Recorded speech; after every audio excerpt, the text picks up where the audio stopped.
வாங்க ஒரு சிம்பிளான விஷயத்த பார்க்கலாம். வணக்கம். நம்ம எல்லாருடைய வாழ்க்கையிலயும் மன அழுத்தம், அதாவது ஸ்ட்ரெஸ், ஒரு சாதாரண விஷயம்தான்.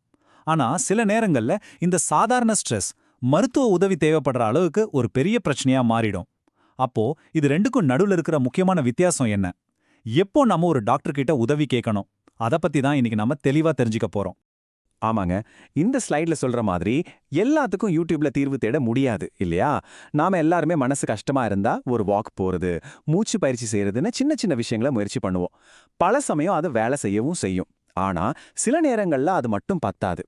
ஏன்னா சில நேரங்கள்ல பிரச்சனை வெறும் மன அழுத்தம் மட்டும் கிடையாது. அது நம்ம மூளைக்குள்ள நடக்கிற ஒரு கெமிக்கல் இம்பேலன்ஸ். அதாவது நம்ம உணர்ச்சிகளை கண்ட்ரோல் பண்ற ரசாயனங்கள் சரியா வேலை செய்யாதப்போ நாம பண்ற சின்ன சின்ன சுய கவனிப்பு முறைகள் மட்டுமே அந்த அடிப்படை பிரச்சனையை சரி செய்யாது. இதை இன்னும் சிம்பிளா புரிஞ்சுக்கணுமா? வாங்க ஒரு சூப்பரான உதாரணத்தை பார்க்கலாம். உங்க மூளைய ஒரு கார் இன்ஜின் மாதிரி கற்பனை பண்ணிக்கோங்க. இந்த உதாரணம் விஷயத்தை ரொம்ப அழகா தெளிவுபடுத்துது பாருங்க.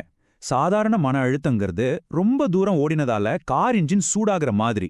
கொஞ்ச நேரம் வண்டியை நிறுத்தி ரெஸ்ட் கொடுத்தா போதும், சரியாகிடும். ஆனா தீவிர மன அழுத்தம் அப்படி இல்ல. அது இன்ஜினுக்குள்ள ஒரு முக்கியமான பாகமே உடைஞ்சு போன மாதிரி. அதுக்கு ஓய்வு மட்டும் பத்தாது, கண்டிப்பா ஒரு மெக்கானிக் தேவை. சரி, அப்போ நம்ம மூளைக்குள்ள ஒரு உடைந்த பாகம் இருக்குன்னு எப்படி கண்டுபிடிக்கிறது? அதுக்கு தான் சில முக்கியமான எச்சரிக்கை அறிகுறிகள் இருக்கு. அந்த மெக்கானிக்கை எப்போ கூப்பிடணும்னு சொல்ற 4 அறிகுறிகளை இப்போ நம்ம பார்க்கலாம். இந்த நம்பரை நல்லா ஞாபகம் வச்சுக்கோங்க. 4. உங்க மன அழுத்தம் ஆபத்தான கட்டத்துக்கு போயிடுச்சுன்னு காட்டுற மிக முக்கியமான 4 அறிகுறிகள் இவை. இதுல ஒன்னு இருந்தா கூட நாம கொஞ்சம் உஷாராகணும். முதல் அறிகுறி பேனிக் அட்டாக், அதாவது திடீர் பீதி. அப்பப்பா, அது வரும்போது ஹார்ட் அட்டாக்கே வந்துருச்சோன்னு பயமா இருக்கும். ஆனா உண்மையில எந்த ஆபத்துமே இல்லாம உங்க உடம்போட அலாரம் சிஸ்டம் தாறுமாறா வேலை செய்யறது தான் அதுக்கு காரணம். ரெண்டாவது, தொடர்ச்சியான தூக்கமின்மை. நான் சொல்றது ஒரு நாள் 2 நாள் தூக்கம் வராததை பத்தி இல்ல. வார கணக்குல, ஏன் மாச கணக்குல கூட தூக்கம் வராது. உடம்பு ரொம்ப டயர்டா இருக்கும், ஆனா மூளை மட்டும் ஆஃபே ஆகவே ஆகாது. மூணாவது, விடாம தொடரும் ஒரு பயங்கரமான சோர்வு. இது சாதாரண டயர்டு இல்ல. நீங்க 8 மணி நேரம் நல்லா தூங்கி எழுந்தா கூட ஒரு சின்ன வேலை செய்ய கூட உடம்புல தெம்பே இல்லாத மாதிரி ஒரு உணர்வு. தூக்கத்தால கூட சரி செய்ய முடியாத ஒரு எனர்ஜி பற்றாக்குறை இது.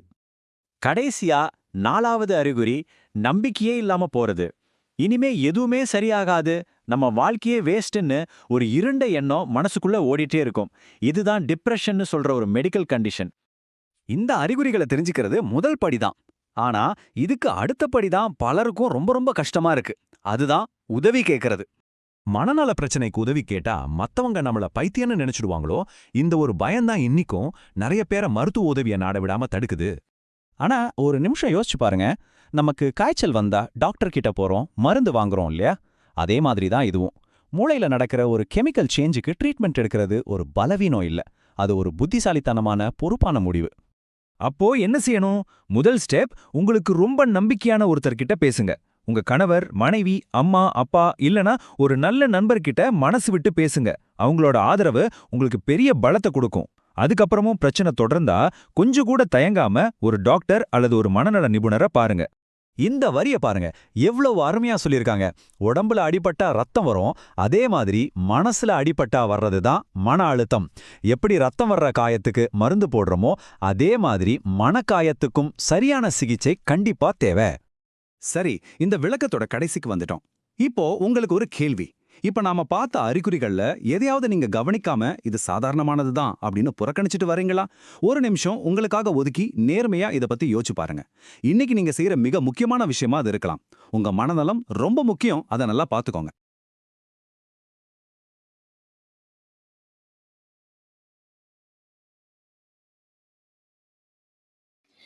இந்த வீடியோ உங்களுக்கு பிடிச்சிருந்ததுன்னா லைக் பண்ணுங்கள், ஷேர் பண்ணுங்கள், சப்ஸ்கிரைப் பண்ணுங்கள். தேங்க்யூ ஃபார் வாட்சிங்.